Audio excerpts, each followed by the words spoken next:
ये horizontal milling machine है और इसकी टेबल के ऊपर एक लंबा रॉड है, उसको क्लैंप किया गया है और रॉड के दोनों तरफ, शाफ्ट के दोनों तरफ कीवे कट किया जाएगा अलोंग दी लेंथ। तो आप देख सकते हैं कटर काफ़ी हाई स्पीड में रोटेट हो रहा है और ये जो मिलिंग कटर होता है ये मशीन के आर्बर के ऊपर क्लैंप किया जाता है और इसके दोनों तरफ आजू बाजू में स्लीप्स लगाए जाते हैं इसकी पोजीशन को लोकेट करने के लिए। और जो स्पिंडल होता है, आर्बर होता है, वो स्पिंडल से कनेक्टेड रहता है। और आप देख सकते हैं यहाँ पे अभी जो ऑपरेटर है वो टेबल को मूव करा रहा है हैंड व्हील से। ये टेबल का मूवमेंट ऑटोमेटिक भी हो सकता है और टेबल हैंड व्हील से भी मूवमेंट करा सकते हैं। अभी एक तरफ हो गया है तो इसको पलट के दूसरी तरफ कीवे कट किया जाएगा। देखिए इसको चेंज करेंगे, ये इसको दूसरी तरफ से क्लैम्प करेंगे और इस रॉड को क्लैम्प करने के लिए टेबल के ऊपर एक फिक्सर लगा हुआ है और फिक्सर ये इंश्योर करता है कि ड्यूरिंग द मशीनिंग ऑपरेशन ये वर्कपीस है ये मूवमेंट ना करे।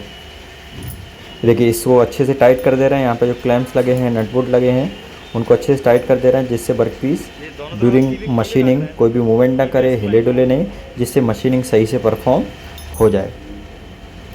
अब देखिए ये जो टेबल है मूवमेंट करा रहे हैं जिससे जो वर्कपीस है वो मिलिंग कटर के बिल्कुल नीचे पहुंच जाए। और फिर इसके अलावा इसकी हाइट को बढ़ाते हैं। जो नी है बेसिकली टेबल है, टेबल को जेड डायरेक्शन ऊपर की तरफ मूवमेंट कराते हैं जिससे जो भी डेप्थ आपको काटना होता है उतना डेप्थ कट हो जाए। ये देखिए जो हैंड व्हील है इसको मूव करा रहे हैं, इससे ये टेबल है कंटिन्यूसली ऊपर की तरफ मूव कर रहा है ना। इसमें नीचे बेसिकली एक स्क्रू लगा रहता है और स्क्रू एंड नट मैकेनिज्म से ये टेबल ऊपर की तरफ मूवमेंट कर रहा है। ये जो टेबल होता है ये तीनों डायरेक्शन में मूव कर सकता है, एक्स, वाई और जेड।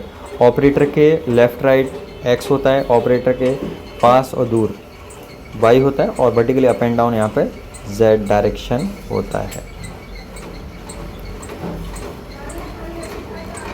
और कंटिन्यूसली आप कूलेंट भी सप्लाई करते हैं क्योंकि यहाँ पे ज़्यादा कट कर रहे हैं तो मशीन को स्लो स्पीड में रोटेट करा रहे हैं। कूलेंट कंटिन्यूसली सप्लाई किया जाता है जिससे जो हीट जनरेट हो उसको डिसिपेट किया जा सके और कूलेंट सप्लाई करने से आपको सरफेस फिनिश भी अच्छा मिलता है।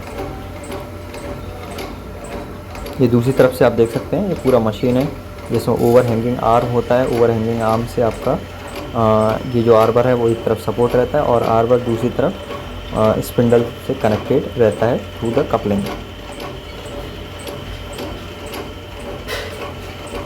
और ये टेबल कंटिन्यूसली मूवमेंट कर रहा है जिससे लेंथ के अलोंग मूवमेंट हो रहा है। टेबल का मूवमेंट भी यहाँ पे ऑटोमेटिक है तो उसके फीड के लिए यहाँ पे एक प्रोविज़न किया गया है जिसको मैं आपको दिखाने जा रहा हूँ। अभी ये ऑटोमेटिक हैंड से कर रहे हैं और यहाँ पे बेसिकली क्लच होता है, लीवर होता है जिसको आप मूवमेंट करा के ये देखिए ये किस तरह से मोशन का ट्रांसमिट किया जा रहा है वो देख सकते हैं। मोटर है, मोटर से फिर बेल्ट पुली है, बेल्ट पुली से स्पिंडल घूमता है और स्पिंडल के घूमने से आर्बर घूमता है। आर्बर के ऊपर चूँकि मिलिंग कटर माउंटेड है तो मिलिंग कटर भी घूमेगा, रोटेट करेगा। ये देख सकते हैं मूवमेंट। मोटर है, मोटर से बड़ी पुली में पावर ट्रांसमिट किया और फिर बड़ी पुली है उसकी शाफ्ट है, 2-3 साइज़ की पुली माउंटेड है और फिर जो आपका स्पिंडल है उस पर 2-3 साइज़ की पुली माउंटेड है। ये डिफरेंट साइज़ की पुली इसलिए माउंटेड है जिससे जो भी आपको रिक्वायर्ड स्पीड चाहिए होती है वो मिल जाती है। अब यदि आप देखेंगे फीड कैसे प्रोवाइड की जाती है तो स्पिंडल है, स्पिंडल के ऊपर पुली माउंटेड है, उस पुली से हम नीचे बेल्ट के थ्रू पावर का ट्रांसमिशन कर रहे हैं और यहाँ से फिर आप देखेंगे उधर एक टेलीस्कोपिक शाफ्ट लगा रहता है। ये देखिए गियर बॉक्स है पहले और गियर बॉक्स जो फीड है उसको लो, हाई, मीडियम कर सकते हैं और वहाँ से फिर आप देखेंगे टेलीस्कोपिक शाफ्ट आ रहा है और शाफ्ट के आने से फिर यहाँ पर बॉम एंड बॉम व्हील घूमता है और फिर नीचे आपका स्क्रू रोटेट होता है और उसकी वजह से टेबल ऑटोमेटिक मूवमेंट करता है। अभी इन्होंने कर दिया है, सारी चीज़ें सेट कर रहे हैं थोड़ा वर्टिकली अप एंड डाउन। तो आई होप आपको एक प्रैक्टिकली चीज़ें समझ में आया होगा किस तरह से मशीन काम करती है। नीचे स्क्रू भी आप देख सकते हैं, इसी स्क्रू के ऊपर नी माउंटेड रहता है और ये घूमता है तो knee vertically up and down move करता है और कॉलम होता है उसके ऊपर गाइड भी रहते हैं, उसके और नी मूव कर सकता है।